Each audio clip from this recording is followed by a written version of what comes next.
जय हिंद to all my respected aspirants. मैं करुण आप सभी का ज्ञान सागर के मंच के माध्यम से स्वागत करता हूं। जैसा कि आप जानते हैं हम एक पॉलिटी में हम हिस्टोरिकल बैकग्राउंड को पढ़ रहे हैं और इसमें हमारी इंडियन काउंसिल एक्ट की जो सीरीज है उसको हम पढ़ रहे हैं। जो 3 एक्ट आए थे इस श्रृंखला के अंतर्गत, इस सीरीज के अंतर्गत, जो पहला वाला था 1861 वाला, वो हमने डिस्कस कर लिया है। आज जो हम डिस्कस करने वाले हैं वो दूसरा है इंडियन काउंसिल एक्ट ऑफ 1892 और ये भी काफी इंपॉर्टेंट है, राइट। तो आइए देखते हैं इसको। तो देखिए इसमें जो सबसे पहला है कि इंडियन काउंसिल एक्ट ऑफ 1892 का सबसे पहला फीचर क्या है, और ये बहुत इंपॉर्टेंट है।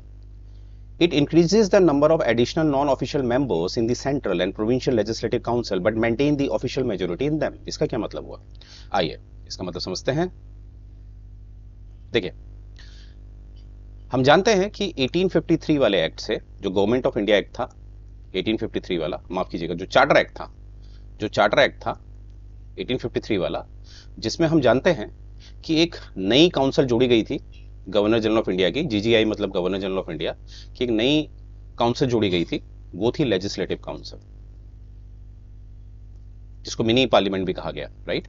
और ऑलरेडी एक एग्जीक्यूटिव काउंसिल जो थी वो तो पहले से चली हुई आ रही थी, राइट। यानी कि वो कब से चली हुई आ रही थी, रेगुलेटिंग एक्ट ऑफ 1773 से, राइट। तो हमें क्या समझना है कि जो लेजिस्लेटिव काउंसिल है जो 1853 में बनाई गई थी, वो क्यों बनाई गई थी। वो इसलिए बनाई गई थी कि नॉन ऑफिशियल्स की, यानी कि नॉन ऑफिशियल्स का मतलब था जो ब्रिटिशर्स नहीं हैं, जो भारत में अदर नेटिव्स हैं, जिसमें मुख्यतः आपके इंडियंस हैं, राइट। अब इंडियन से मेरा क्या मतलब है कि उसमें आपके एंग्लो इंडियंस भी होते थे, ठीक है, पुर्तगाली टाइप के लोग भी होते थे, क्योंकि यूरोप से अन्य लोग भी आए थे। तो अभी मैं ये बताना चाह रहा हूं कि लेजिस्लेटिव काउंसिल इसलिए बनाई गई क्योंकि भारतीयों की तरफ से एक मांग उठती जा रही थी कि भारतीयों को भी जो कानून बनाने की व्यवस्था है भारत के लिए उसमें जोड़ा जाए। इसीलिए इस मांग को माना गया पाया लेजिस्लेटिव काउंसिल। अब लेजिस्लेटिव काउंसिल जो है ये जब जोड़ी गई थी तो ये आपके सेंट्रल लेवल पे जोड़ी गई थी। सेंट्रल लेवल पे उस समय गवर्नर जनरल ऑफ इंडिया बैठते थे, और ये एक प्रांतीय स्तर पे जोड़ी गई।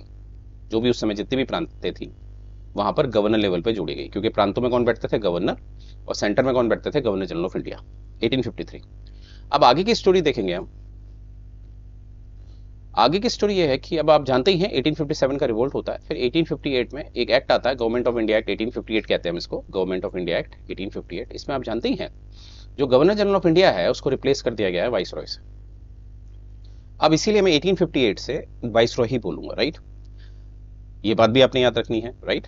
अब हम क्या देखेंगे, अब मैं सीधे आ रहा हूं आपके, जैसे आपको हमने पढ़ाया था इंडियन काउंसिल एक्ट ऑफ 1861, याद आया होगा आपको, जिसमें मैंने आपको ये पढ़ाया था कि जो वाइसरॉय की लेजिस्लेटिव काउंसिल है उसमें पहले भारतीयों को जोड़ दिया गया है।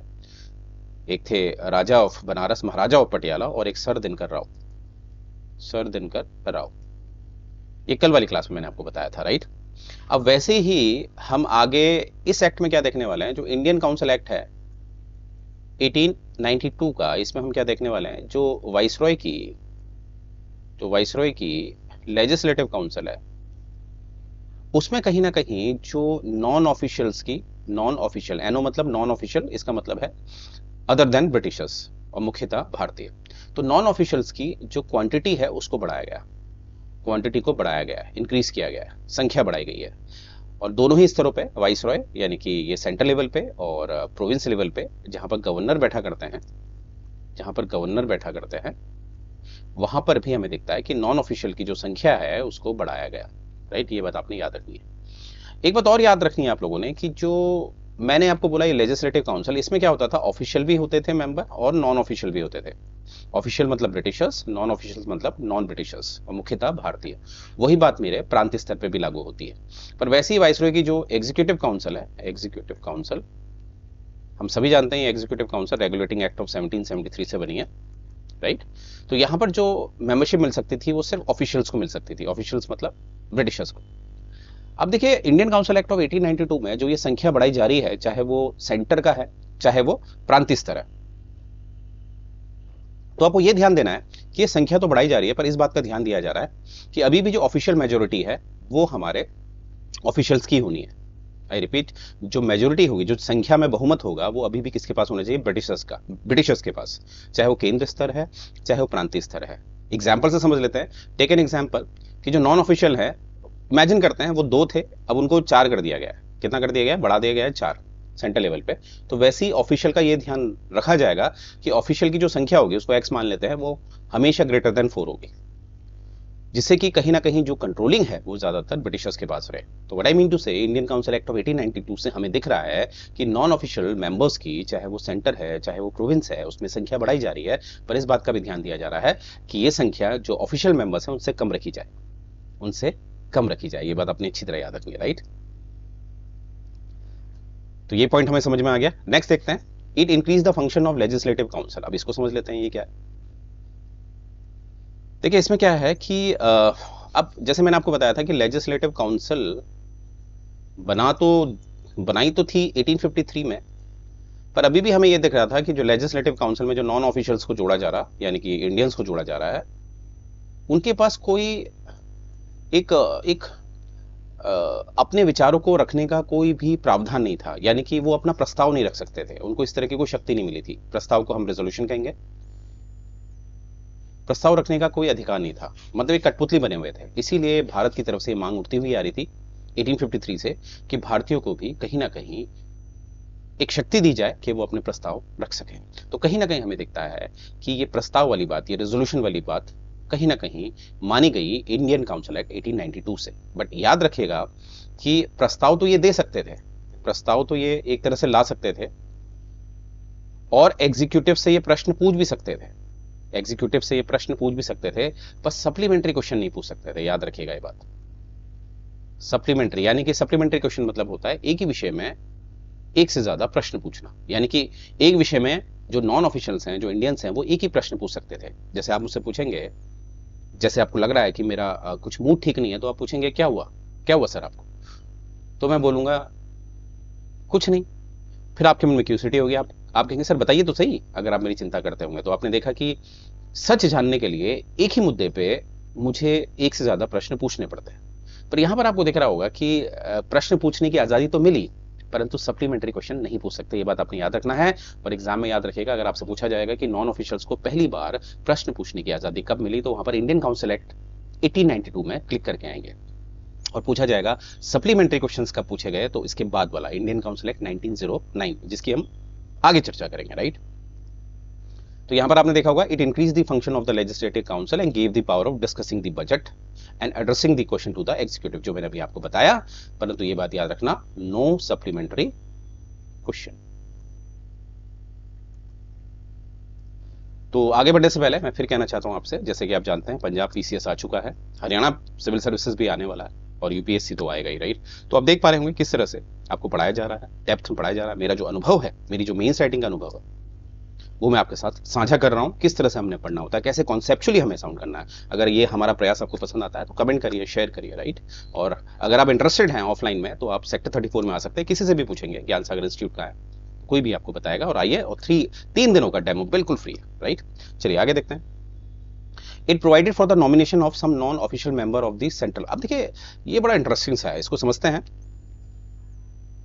देखिए अभी तक क्या था, फिर से 1853 वाला जो चार्टर एक्ट था, उससे कहीं ना कहीं हमें दिखता था कि नॉन ऑफिशियल्स को जोड़ा जा रहा है लेजिस्लेटिव काउंसिल पे, लेजिस्लेटिव काउंसिल। और हम ये भी जानते हैं फिर से कि legislative council charter act of 1853 से ही बनाई गई है, जिसे मिनी पार्लियामेंट भी कहा गया है, राइट। अब नॉन ऑफिशियल्स को जोड़ा जा रहा है, यानी कि इंडियंस को जोड़ा जा रहा है, पर ये अभी भी आप देखेंगे ये एक नॉमिनेशन बेस था। क्या था? नॉमिनेशन बेस, यानी कि हमारे जो वाइसरॉय साहब हैं वो स्वतंत्र थे, अपने डिस्क्रिप्शन का इस्तेमाल कर सकते थे कि वो नॉमिनेट कर सकते थे। इसलिए हमें दिखता है कि इंडियन काउंसिल एक्ट ऑफ 1861 में हमें जो तीनों दिखते हैं वो कहीं ना कहीं ब्रिटिशर्स के ही तरफ थे। जैसे राजा ऑफ बनारस, महाराजा ऑफ पटियाला और सर दिनकर राव, तो आपको दिख रहा होगा ये तीनों ही, अगर आप इनका इतिहास चेक करेंगे तो हमेशा ये ब्रिटिशर्स के पक्ष में थे।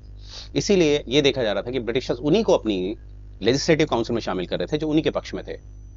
तो इसीलिए भारत की तरफ से जो हमारे स्वतंत्रता सेनानी थे, उनकी तरफ से मांग उठती जा रही थी कि ऐसे लोगों को भी शामिल किया जाए जो ब्रिटिशर्स के पक्ष में नहीं है, यानी कि एक अनबायस होकर काम किया जाए।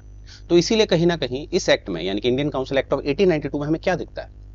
हमें यह दिखता है कि जो ये वाइसरॉय की जो एक मनोनीत नॉमिनेट करने की जो पावर थी, इसको छीन लिया जाता है। यानी कि अब जो वाइसरॉय है वो लेजिस्लेटिव काउंसिल में, एलसी मतलब लेजिस्लेटिव काउंसिल में, अगर नॉन ऑफिशियल मेंबर्स, एनओ मतलब नॉन ऑफिशियल मेंबर्स को अपॉइंट करेगा तो उसको कहीं ना कहीं उसे एक एडवाइस लेनी पड़ेगी, और ये एडवाइस क्या है? मैंडेटरी है। एडवाइस लेनी पड़ेगी और ये एडवाइस क्या है? मैंडेटरी। एडवाइस लेनी पड़ेगी, किस किस की लेनी पड़ेगी? पहला, जो लेजिस्लेटिव काउंसिल्स हैं, लेजिस्लेटिव काउंसिल्स हैं, काउंसिल्स कहां की? प्रोविंस लेवल की, जैसे आजकल हमारी विधानसभाएं होती हैं, तो लेजिस्लेटिव काउंसिल्स प्रोविंस लेवल की।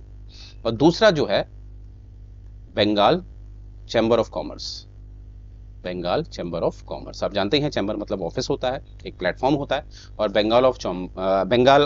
माफ कीजिएगा, बंगाल चैम्बर ऑफ कॉमर्स जो था वो एक भारत के जो पूंजीवादी वर्ग था उसको अधिकार दिया गया था, राइट? क्योंकि पूंजीवादी वर्ग को इसलिए अधिकार दिया गया था क्योंकि अच्छा खासा टैक्स देते थे, तो अंग्रेज तो जिससे उनको पैसा मिलेगा उसी को अधिकार देते थे। तो व्हाट आई मीन टू से, जो आपका वाइसरॉय है, अब हमें दिखेगा इंडियन काउंसिल एक्ट ऑफ 1892 से दिखेगा कि वो जो नॉमिनेशन करेगा या अपॉइंट करेगा वो आजाद होकर नहीं कर सकता, उसको किसकी सुननी पड़ेगी?